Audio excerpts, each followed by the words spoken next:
नमस्कार। आज के इस खास विश्लेषण में आप सभी का स्वागत है। आज हम एक बेहद दिलचस्प और सच कहूं तो काफी बोल्ड वैचारिक मैनिफेस्टो पर चर्चा करने वाले हैं। लेखक कर्मा नायक जी का ये मैनिफेस्टो पूरी तरह से डिजिटल उलगुलान और हीरा नागपुर की फिलॉसफी पर टिका है। और हाँ, हम यहाँ किसी विचारधारा का पक्ष नहीं ले रहे हैं, बल्कि एकदम निष्पक्ष होकर इस गहरी सामाजिक राजनीतिक सोच को डिकोड करेंगे। तो चलिए, बिना किसी देरी के इस वैचारिक सफर की शुरुआत करते हैं। तो चलिए देखते हैं कि आज के हमारे इस सफर के प्रमुख पड़ाव क्या होंगे। हम शुरुआत करेंगे डिजिटल उलगुलान मिशन से, फिर समझेंगे प्रेडेटर्स बनाम प्रोटेक्टर्स की थ्योरी, उसके बाद 10-90 अधिकार नियम, फिर बात करेंगे क्रांति की 18 किताबों की, और आखिर में जानेंगे 10 रुपए के इस खास मिशन के बारे में। हमारा पहला पड़ाव है द डिजिटल उलगुलान मिशन। आइए समझते हैं कि आखिर इस पूरी क्रांति की जड़ें कहां जुड़ी हैं। अब देखिए, किसी भी नए विचार को गहराई से समझने के लिए उसके मूल शब्दों को समझना बहुत जरूरी होता है। यहाँ दो अहम शब्द हैं। पहला है उलगुलान, जिसका सीधा सा मतलब है क्रांति या कह लीजिए एक बहुत बड़ा बदलाव, और दूसरा शब्द है हीरा नागपुर। ये दरअसल वो वैचारिक जन्मस्थान है जहां से इस पूरे सामाजिक राजनीतिक आंदोलन की शुरुआत हुई है। अगर हम सोर्स की माने तो ये पूरी फिलॉसफी दरअसल एक 3000 साल पुरानी व्यवस्था पर बहुत गहरी चोट करती है। आगे बढ़ते हैं हमारे दूसरे हिस्से की तरफ, प्रेडेटर्स वर्सेस द प्रोटेक्टर्स, यानी भक्षक बनाम रक्षक। यहाँ इस मैनिफेस्टो ने दुनिया को दो बिल्कुल अलग अलग ध्रुवों में बांट के रखा है। तो ये टकराव असल में है क्या? देखिए, एक तरफ रखा गया है प्रेडेटर सिंडिकेट यानी भक्षक व्यवस्था को। इसे एक 3000 साल पुरानी शोषक प्रणाली और कॉरपोरेट कंट्रोल के रूप में देखा गया है। और ठीक इसके सामने यानी इसके बिल्कुल विपरीत है रक्षक समाज। इस रक्षक समाज में देश के मूल निवासी, किसान और वो मजदूर शामिल हैं जो अपनी संप्रभुता या आज़ादी बचाने के लिए संघर्ष कर रहे हैं। दरअसल पूरा का पूरा मैनिफेस्टो इसी शोषक और रक्षक के सीधे टकराव के इर्द गिर्द बुना गया है। अब आते हैं तीसरे और शायद सबसे दिलचस्प हिस्से पर, द 1090 अथॉरिटी रूल।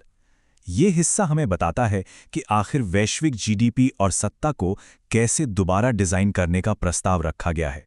तो इसमें सबसे पहले बात आती है 10% हक की।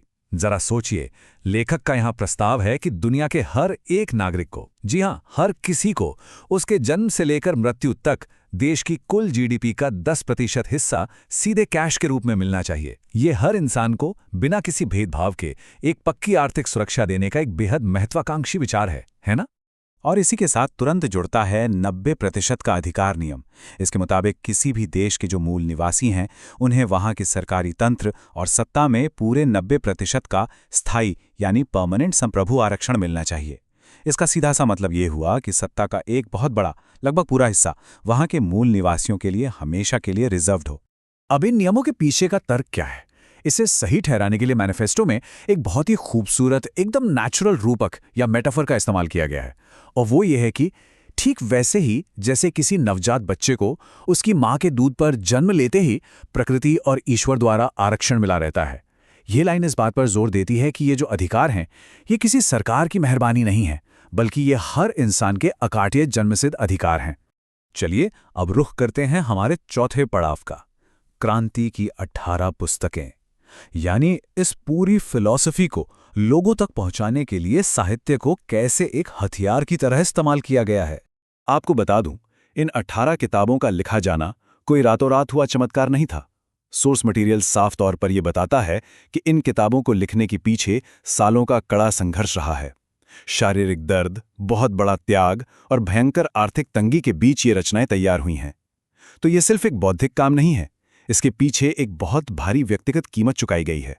अगर हम इस बड़े कलेक्शन की कुछ खास किताबों पर नजर डालें तो इसमें कल की 2026 जैसी रचना है, जो जेनेटिक्स और एआई के जरिए इस सिंडिकेट को खत्म करने की बात कहती है। इसके अलावा the final nail, Hiranapur, the green versus pink revolution और महाउलगुलान जैसी किताबें भी इस लिस्ट में शामिल हैं। इनमें आपको विज्ञान से लेकर प्राचीन नागवंशी दर्शन तक का एक पूरा स्पेक्ट्रम देखने को मिलेगा। और अब हम आ गए हैं अपने आखिरी हिस्से पर, द 10 रुपी मिशन। आइए देखते हैं कि कैसे इतनी बड़ी ग्लोबल फिलॉसफी जमीन पर आकर एक बहुत ही सीधे जमीनी एक्शन से जुड़ जाती है। यहाँ पब्लिशिंग के दो मॉडल्स की तुलना की गई है। एक तरफ वो हमारा जाना माना पारंपरिक कॉरपोरेट सिस्टम है, जैसे कि अमेज़ॉन, जहां किताबों की कीमत $10 या लगभग 800,000 रुपए होती है, और लेखक का दावा है कि कॉरपोरेट बैरियर्स की वजह से इसमें उनकी कमाई बिल्कुल ज़ीरो है। वहीं दूसरी तरफ उनका अपना मॉडल है, उलगुलान रिसर्च स्टोर। यहाँ AI इलस्ट्रेशंस के साथ तैयार की गई ई-बुक्स लोगों को सीधे मात्र ₹10 में दी जा रही हैं, ताकि इस मूवमेंट को ताकत मिल सके। इस अभियान की सबसे खास बात इसकी पहुंच है। इसे इस तरह डिजाइन किया गया है कि कोई भी पीछे ना छूटे। हिंदी की ई-बुक सिर्फ ₹10 में है, अंग्रेजी ई-बुक ₹90 में। और तो और, जो लोग पढ़ नहीं सकते उनके लिए ऑडियो बुक्स भी बनाई गई हैं। मकसद एकदम साफ है, देश के सबसे दूर दराज इलाके में बैठा हुआ कोई मजदूर या किसान भी इस जानकारी से वंचित नहीं रहना चाहिए। लेकिन इस पूरे डिजिटल मिशन के केंद्र में एक बहुत ही भावुक कर देने वाला गहरा मानवीय लक्ष्य छिपा है। यह ₹10 की किताबें सिर्फ किसी विचारधारा को फैलाने के लिए नहीं बेची जा रही हैं। इनका सबसे बड़ा और तात्कालिक लक्ष्य है लेखक के विकलांग भाई विजय नायक जी के मेडिकल इलाज के लिए पैसे जुटाना, ताकि वे फिर से अपने पैरों पर चल सकें। अक्सर हम देखते हैं कि दुनिया बदलने वाली बड़ी बड़ी बातें असल में जीवन के ऐसे ही ज़मीनी संघर्षों से जुड़ी होती हैं। तो इस पूरे विश्लेषण के अंत में एक बहुत ही गहरा सवाल उठता है, क्या वाकई में एक ऐसा ज़मीनी डिजिटल डिस्ट्रीब्यूशन मॉडल हमारे स्थापित कॉर्पोरेट और सामाजिक राजनीतिक सिस्टम को चुनौती दे सकता है? सोचिएगा ज़रूर। कर्मा नायक जी का ये डिजिटल उलगुलान सिर्फ कुछ किताबों का बेचा जाना नहीं है, ये सत्ता और ज्ञान को निचले स्तर तक पहुंचाने का एक बहुत ही बोल्ड एक्सपेरिमेंट है। आज के इस विश्लेषण में हमारे साथ जुड़ने के लिए आपका बहुत बहुत धन्यवाद। इस दिलचस्प विचार पर अपना चिंतन जारी रखिए।